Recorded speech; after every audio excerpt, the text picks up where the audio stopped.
ব্রিটেনের রাজনীতিতে বেশ গুরুত্বপূর্ণ অভিবাসন ইস্যু। অনেক সমালোচকরাই এই অভিবাসনকে দুর্যোগ বলে অভিহিত করেছেন। ২০২৪ সালে জুন থেকে চলতি বছরের জুন পর্যন্ত যুক্তরাজ্যে মোট ১,১১,০৮৪টি আশ্রয়ের আবেদন জমা পড়েছে।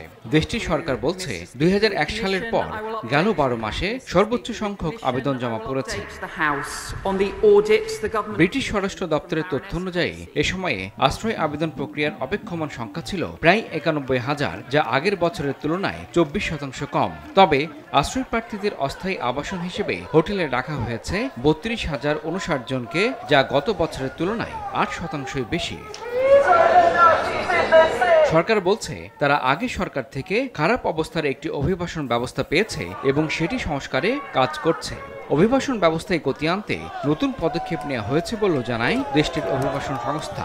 ১৯৯৯ সালে ব্রিটিশ সরকার প্রণীত এক আইন অনুযায়ী ঝুঁকিতে থাকা আশ্রয় প্রার্থীদের আবেদনের বিষয়ে সিদ্ধান্ত আসার আগ পর্যন্ত সরকারকে তাদের জন্য থাকা এবং খাবারের ব্যবস্থা করতে হয়।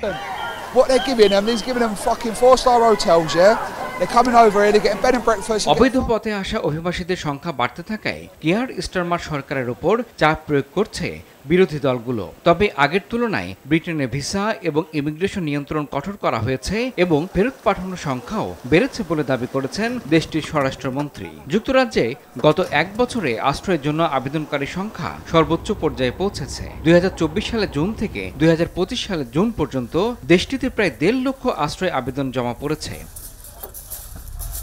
ওয়ালটন এখন দেশের সীমানা পেরিয়ে পৌঁছে গিয়েছে ৫০টিরও বেশি দেশে। ওয়ালটন, ঘরে ঘরে, বিশ্বজুড়ে।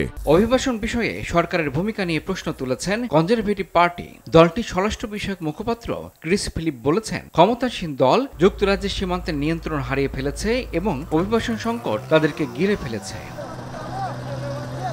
যদিও সরকার বলছে অভিবাসনের এই সংকট তারা আগের সরকারের কাছ থেকে পেয়েছে, বর্তমান অবস্থা সামলাতে কাজ করে যাচ্ছে বলে দাবি তাদের। হিসেব অনুযায়ী আশ্রয় প্রদান বিষয়ে সরকারের খরচ ২০২৪-২৫ সালে তার আগের বছরের চেয়ে ১২% কমেছে।